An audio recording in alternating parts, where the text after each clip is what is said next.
Welcome to Mysterium Simii, a podcast devoted to documenting encounters, speaking with witnesses and researchers, and exploring the worldwide phenomena of the mysterious ape. Let's begin.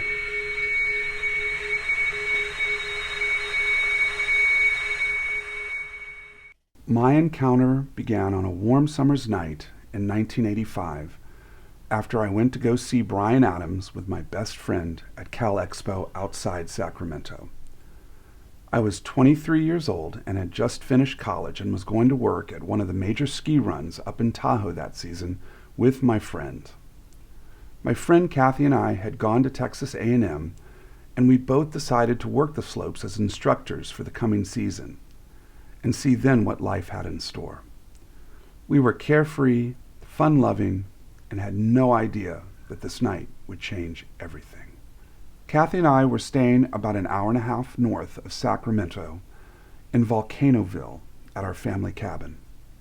My father worked the last 10 years of his career at the Boeing plant in Washington and bought this cabin in '77 as a retirement getaway. It was classic pioneer chic with knotty pine everything: walls, ceilings, cabinets, everything. As a kid, I enjoyed it somewhat, but never really looked forward to going. But it was close to Tahoe, and we always managed to go to the lake to go boating or swimming, which was fun, and if conditions were right, go skiing. We never once heard any stories of Bigfoot or things of that nature.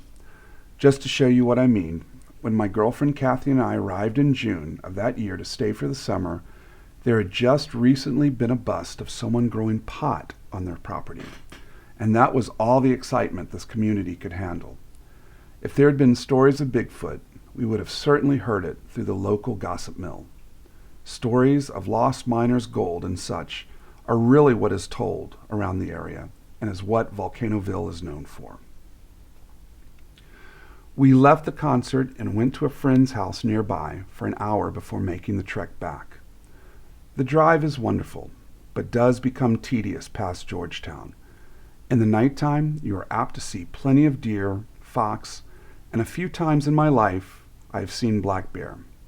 It is truly in the sticks, but thus is its charm, and that night drive through the back roads were no different than any I had made 1,000,000 times before. As we approached the dirt road that our cabin was on, I noticed that the small dogwood tree my mother had planted 4 years before had been completely broken in half and was almost completely covering the driveway. We stopped there, engine running, just assessing the break. It wasn't a huge tree, not at all, but it was about 15 foot high and certainly thick enough that something with strength would have had to have done this. It was a typical Northern California night in the summer with no rain or wind. It was definitely an animal, a bear for sure. We pulled in front of the door and ran into the cabin and locked the doors. We began to unwind from the long day, and exhaustion forced us to just sleeping on the couches in the living room. At around 3 a.m, we were awoken by what sounded like a gunshot and the floors reverberating. We both jolted up and looked at each other. What was that? I immediately went to the front window and opened the curtains to look out. The porch light was on, and my old Honda was sitting right where it always was. There was no movement, no activity. I was walking towards the back bedroom when the thunderous clap came again. This time it was obvious that something was being thrown at the outside back wall. I went to the back bedroom and looked out the window.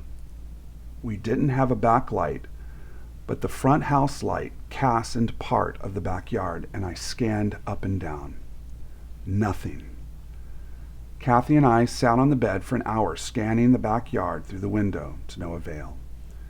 The adrenaline began to wear, and we decided to check the locks and go back to sleep on the couches.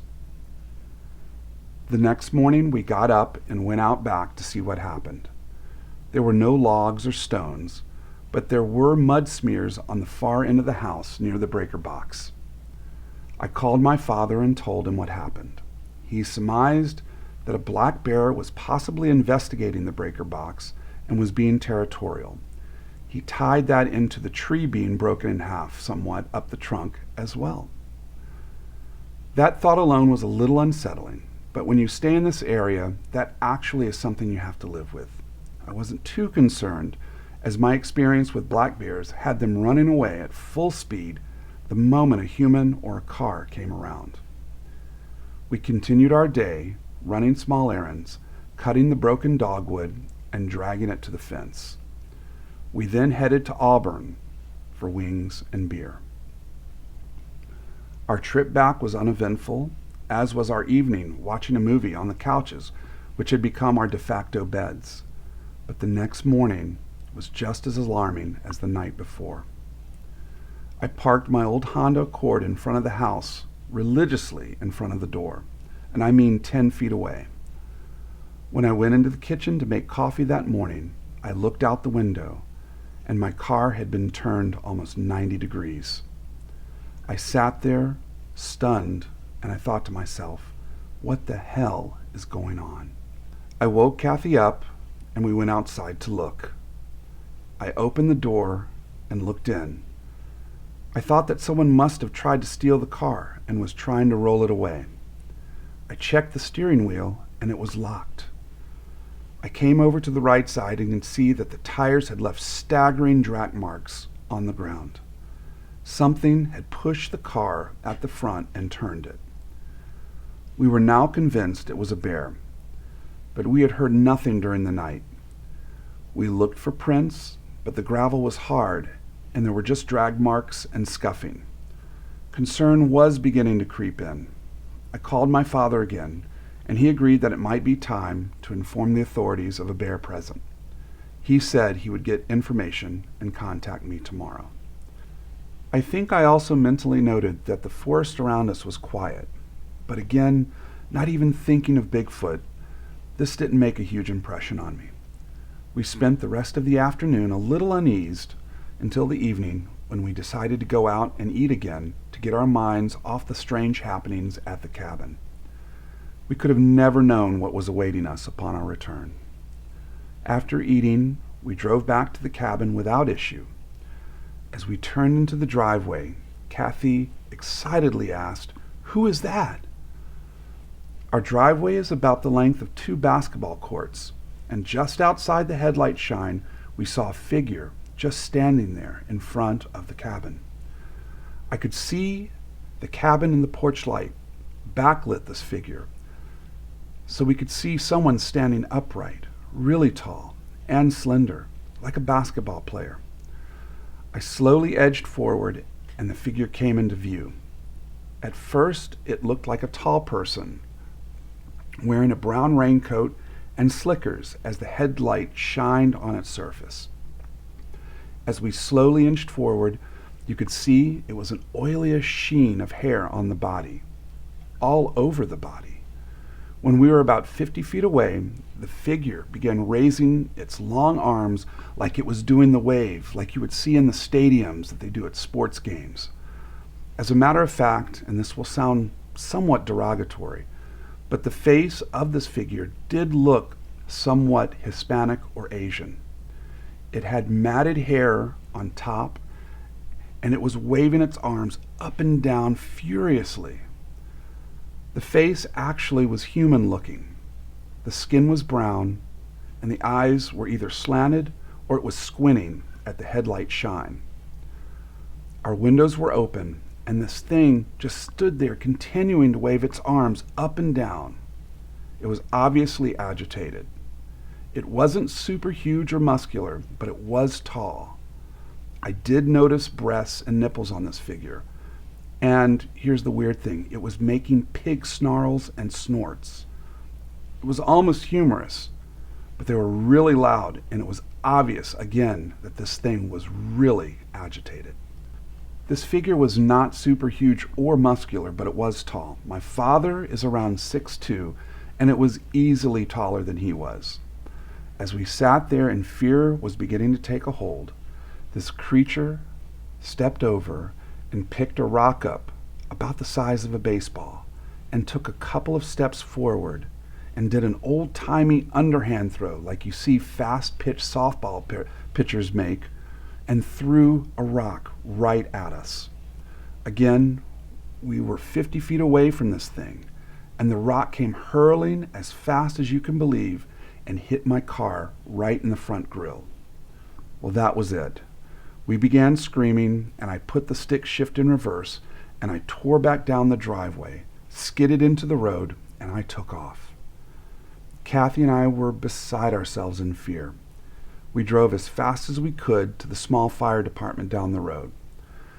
To our dismay, there was no one there. I believe at that time it was a volunteer fire department, so it's not surprising.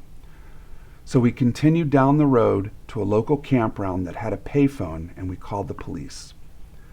The sheriff arrived 20 minutes later, and we relayed to him what had just happened.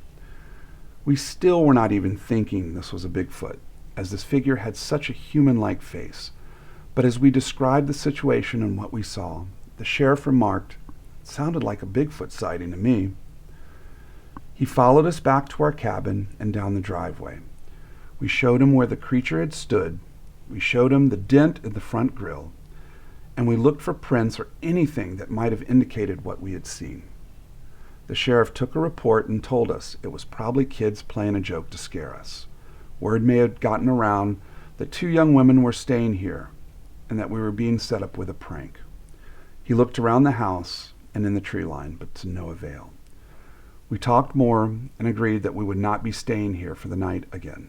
We packed our stuff quickly, turned everything off, and locked up.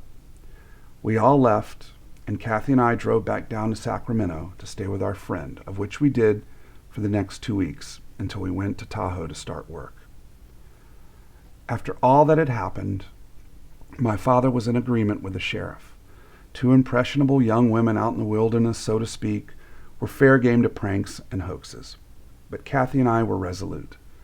That winter, we spoke of our encounter to other instructors, and we heard many tales of Sasquatch around the Tahoe area. We were both convinced from then on our encounter was genuine. I did not go back to the cabin until the mid-90s. My mother had passed away, and my father was moving back to Lubbock, Texas to live out the rest of his retirement. We met the sales agent, and I walked through the property and remembered that strange event that had happened so many years ago. I won't say it dominated my life, but outdoor activities such as camping and hiking are always done with some trepidation to this day. So wow, what a wonderful encounter story. This was the last of the 3 that I have collected. So at this point on, I'm out of stories from my own sort of personal catalog. So I encourage you to please send me any encounter story that you might have that I can share on this podcast. You can send them to mysteriumsimii@gmail.com. I hope you enjoyed this encounter story. I like it because so many times we hear sort of the typical Bigfoot encounter of a massive hulking beast, but every now and then we hear one of a Sasquatch that doesn't quite fit the typical attributes of a Sasquatch. Slender, more humanish, and I think that this encounter story really exemplified that. Again, I want to let you all know that I really appreciate your support, and I'm looking forward to more and more encounter stories to share and some of the round tables. Again, I'm going to be having Clinton Granberry of OK Talk. Be on the lookout for that. And in the meantime, take care, and remember, keep believing.